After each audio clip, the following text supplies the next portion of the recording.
So yun mga idol, sa mga bago pa lang at di nakakalam, si Diamond Pro Game o Diamond Game ay iisa lang po. Kung may dati ka ng account dito sa Diamond Game, kung agent ka o player ka, so hindi mawawala yung data mo, ilagin mo lang yung account mo dito sa Diamond Game, dito sa Diamond Pro Game. Sa mga hindi nakakalam, si Diamond Pro Game ay isang application o isang laro kung sa pwedeng kumita ng GCash, maglalaro ka lang. So para ma-download tong application, click nyo lang yung download link sa description ng video o kaya sa pin comment. So paano mag-register kapag na-install mo na? So click nyo lang tong register, tapos pilapan nyo lang yung apat na to. So dito sa mobile, dyan may lalagay yung fully verified na GCash mo dahil dyan papasok lahat ng cash out mo. So dito sa inyong password mga idol, so gumawa ka lang ng sarili mong password sa verification code, click mo lang tong send. May magte-text sa inyong verification code dito sa number na nilagay mo sa taas. So dito sa referral ID mga idol, so pwede nyo gamitin referral ID ko. So i-type mo lang 785 36961. So yan nasa screen. Sa mga hindi ma-open yung Diamond Game mga idol, so click nyo lang yung bagong link diyan para ma-download nyo itong Diamond Pro Game. Tapos mag-login ka lang kapag nakapag-register ka na.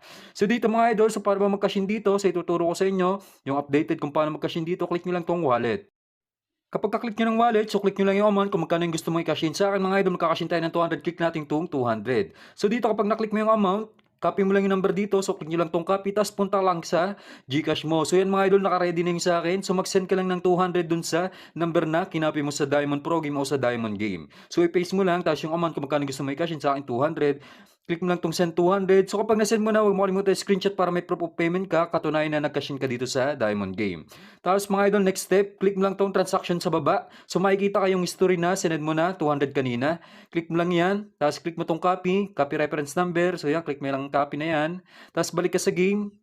So yung reference number na kinapay mo kanina sa GCash sa transaction mga idol, so ipapaste mo yan dito sa baba sa enter the reference number. So ipaste mo lang, click mo lang yung okay, click mo tong submit, so automatic papasok na yung cash in natin na 200. So mag-back ka lang mga idol, so nakikita nyo pumasok na yun sa game balance natin. So nakikita nyo, pumasok na yung 200. So halimbawa, ganito yung cash in na encounter mo sa GCash mga idol, click mo lang tong wallet. So may isa pa dito, click nyo tong GCash. So dito automatic pay to mga idol para ka lang nagka-cash in sa Shopee, InstaPay, DragonPay. So pagka-click mo ng amount, so marerekta ka sa site, ilagay mo lang yung GCash mo dyan, may dadating sa inyo 6-digit code sa number na ilagay mo dyan, tapos ilagin mo lang yung GCash mo, click mo lang yung send money, so automatic mga idol mapipay na yung cash in mo. So ngayon magpo-proceed na tayo sa actual game natin, so ganun lang kadali mag-cash in. So yun mga idol, so maglalaro tayo dito sa Diamond Game. So nakikita nyo 8,850 yung ating punan. So dito natin papalagay yun sa Animal World. So ituturo ko sa inyo kung ano yung discarding gagamitin ko ngayon. Kung sa mga nakarang video natin, 4 na animals, so 3 animals yung tinatayan natin. Kung ano-ano lang tinatayan natin, basta makaapat tayo, 3 animals. So dito mga idol, 2 animals lang yung tatayan natin, no? So try muna natin 3 animals, try natin mag-rabbit. Sa rabbit kasi kukunti pa lang lumalabas. Tapos tayo ng 300 sa panda, 200 naman sa lion. So magpo-focus tayo dito sa mga pinakakonting lumalabas. So tulad ditong rabbit mga idol, magpo-focus tayo dyan sa rabbit. So nagpanda, buti na lang tumaya tayo ng 300. 300 times 8 yan, malalaki yan. Kahit pa paano nabawi yung ating panaya. So may kabig pa tayong 380. So tingin kayo sa chart mga idol, tingnan nyo yung mga kukunti pa lang lumabas. So 6 pa lang tong rabbit, 7 yung panda. Bale, pigeon, tsaka rabbit ang may pinakakonti. So, 4 lang sa pigeon, 6 sa rabbit. So, dyan tayo dalawa magpo-focus. Sa pigeon tsaka rabbit tayo magpo-focus dyan mga idol. Kaya tayo ng 500 sa pigeon, 1,500 naman sa rabbit. So, tingnan natin kung tatama. So, ma-achieve lang natin 20k. Ganun lagi yung target balance natin. Okay na, pwede na natin cash out. So, yan, bumagal na. So, nag-pigeon unang taya, 500 times 8 yan. Bali, 4,000 yan. So, nadoble yung ating taya. So, total balance na natin. May kabig tayong 1,900. 11,095 na. So, panalo agad tayo ng 3K. So, next round mga idol, dito pa rin tayo sa 2 animals na to dahil ito yung mga pinakakonting lumabas sa rabbit at pigeon. Diyan tayo magpo-focus. Kung napapansin nyo, mas mataas yung taya ko dito sa rabbit dahil times 6 lang yan. Lakihan natin para kung sakali mag-rabbit. Medyo maliit lang kasi yung times 6 mga idol kaya nilalakayin ko yung taya. So, rabbit tayo. So, yan, mukhang magra-rabbit na. So, 1,500 times 6 yan, bali 9,000 yan. Kung napapansin nyo mga idol, medyo umi-effective yung inaabangan nating animals, no? Abangan natin tong rabbit tsaka pigeon. So, baka mamaya, pumaspas yan 2 yan. So, nakikita nyo naman, kukunti pa lang yung result ng 2 yan, itong pigeon tsaka rabbit. So, total balance na natin, 17,745. So, nakakatatlong tama pa lang tayo mga idol, no?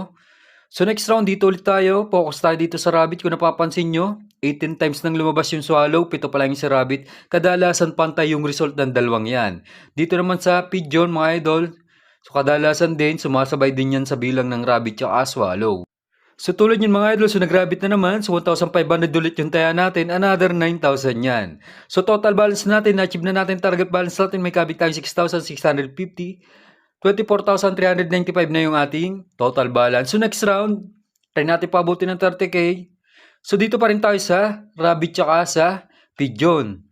Kung napapansin nyo, mukhang hahaba na tong rabbit. Tiyan natin kung tatama.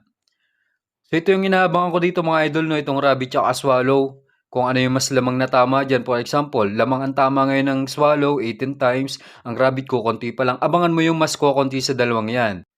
So yun, nag-pigeon na naman. So may taya tayong 500. So hindi na masama. Times 8 naman yan. Malalaki yung ating kabig. So nadoble lang yung ating taya. So may kabig ulit tayong 1,900. So total balance na natin 26,295. So next round mga idol, kapag tumama pa to, 30k plus na yung ating balance, so pwede na natin i-cash out to. So dito pa rin tayo sa rabbit, 1,500.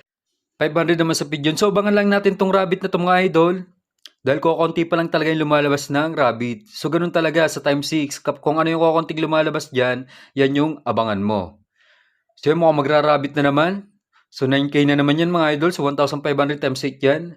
So okay na ako dito. Nahit na natin target balance natin na 30k plus. So may kabig ulit tayong 6,650.